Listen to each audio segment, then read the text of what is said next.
test scores. There have been 92.5 days of out-of-school student suspension and close to 50 days of an in-school student suspension. While there was only one expulsion hearing last year, 6 weeks into the 2022-2023 school year, there have been 2.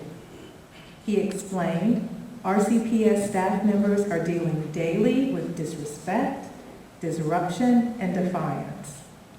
Students are cursing at staff, bullying, cyberbullying, and fighting, as well as refusing to follow through with instructional expectations.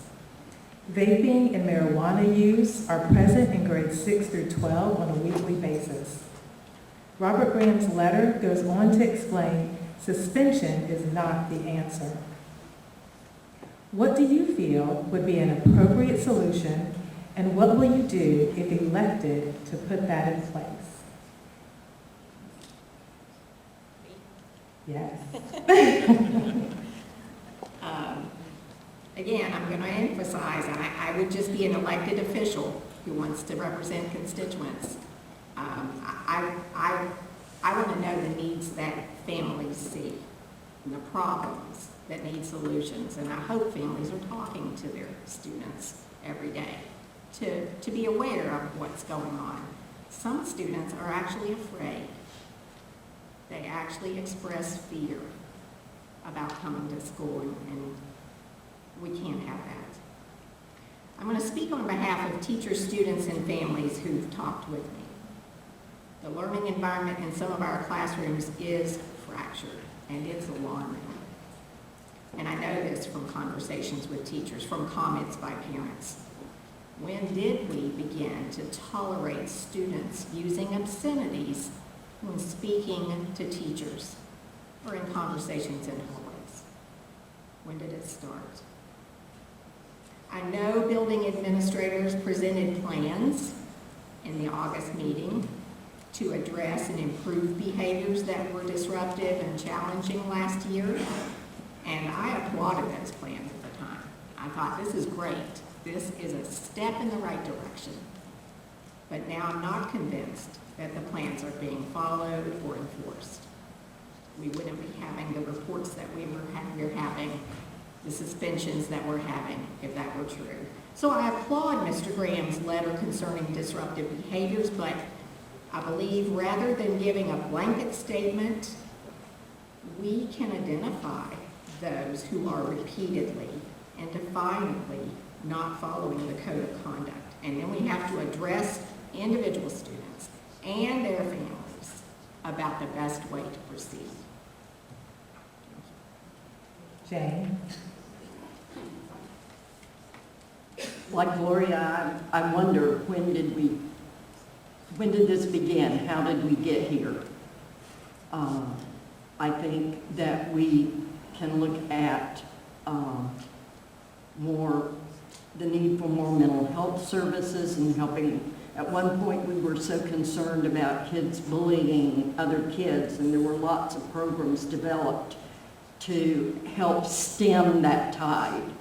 And we need to find out now what's going on in our schools or in our city or in our families that is causing these disruptions. And again, we need to come up with no tolerance for disrespect.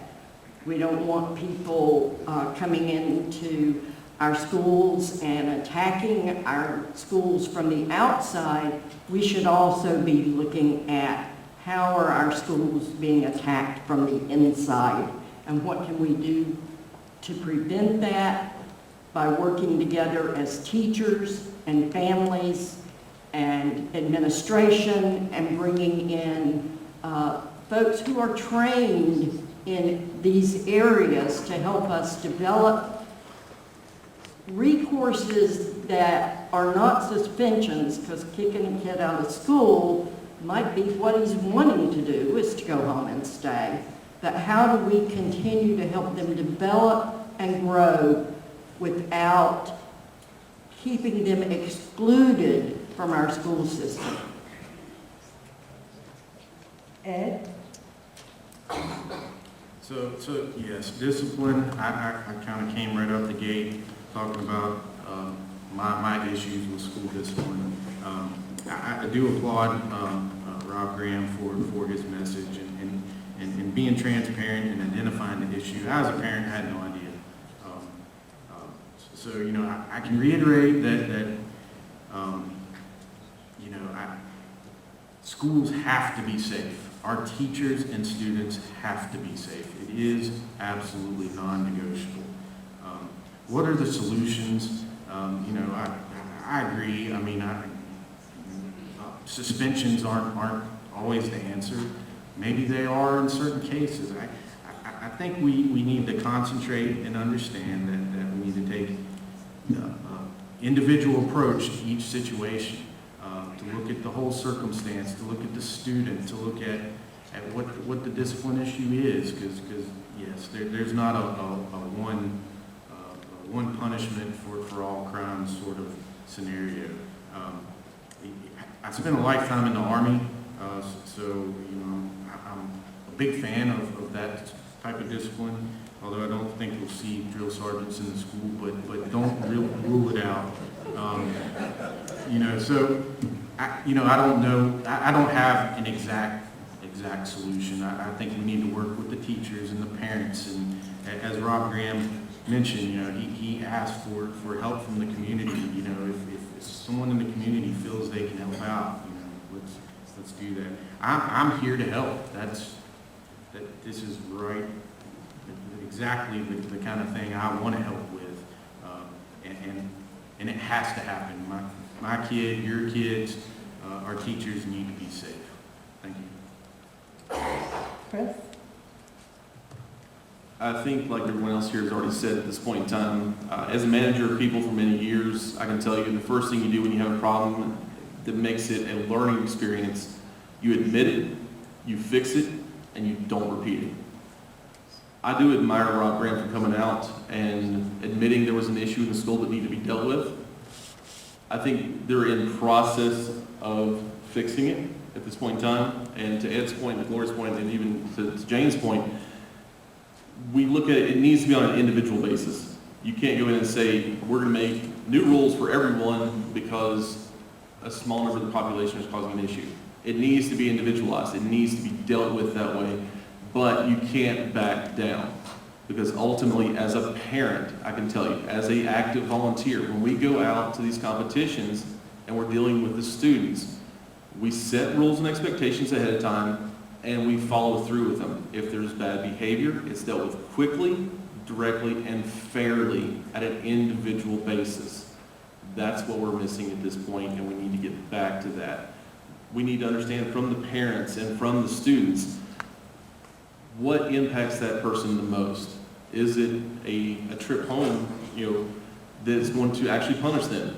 In many cases, it's almost a trip to electronic Disneyland at home. So we need to find a different solution. We don't need to be afraid of the numbers. We need to be aware of them so that we can stem the tide of the problem, cut it off where it is, and fix it going forward, because everyone deserves a safe environment to learn and to work. And frankly, as a parent, I don't need to be concerned wherever my child leaves home going for school for that day, if they're going to make it back. That's the last thing that should ever be on my mind. And that's my goal, is by managing the one employee that a school board has, hold them accountable, and then provide them the resources necessary and the support to make sure it's done. I just wanted to say, I have questions about what ISS looks like. It shouldn't be a place that you want to be a repeater. Are they allowed to have their phones in ISS? They shouldn't. In my opinion, those should be confiscated when they walk in the door. Do they have work to do? Is it a social time? Does it look more like a study hall? I would like to make sure that in-school suspension really is a place that no one wants to go. No one would choose to go there. Thanks. Okay. And for our next question, Jane, you'll be the first to be able to answer this question. And the question is, how would you teach issues of race and history in the classroom?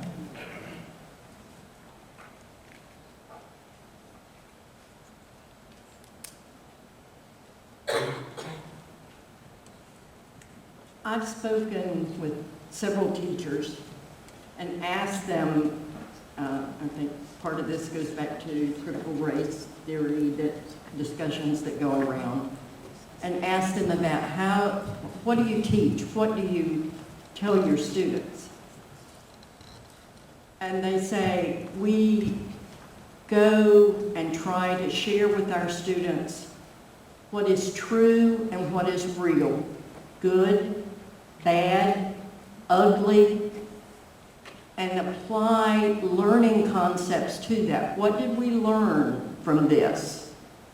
How are we now different, or are we now different? Or how do we prevent X, Y, and Z from happening again? How are we responsible for our own actions? And that kind of goes back to the behavior issues too. How are we responsible for what it is that we do? Most teachers said to me, we teach facts. We want the students to hear the facts and then process and discuss and talk about what it is they have learned. And our learnings can be different. Our opinions can be different. But we need the opportunity to do this in a structured and safe place. Thank you. Gloria? Well, I think that race and history needs to be taught in a way that's factual and not divisive. I know we've been assured CRT is not in our schools, but it's very easy for textbook publishers and curriculum materials to insert some elements of that lean toward, victimization, that someone's a victim and someone is over that victim.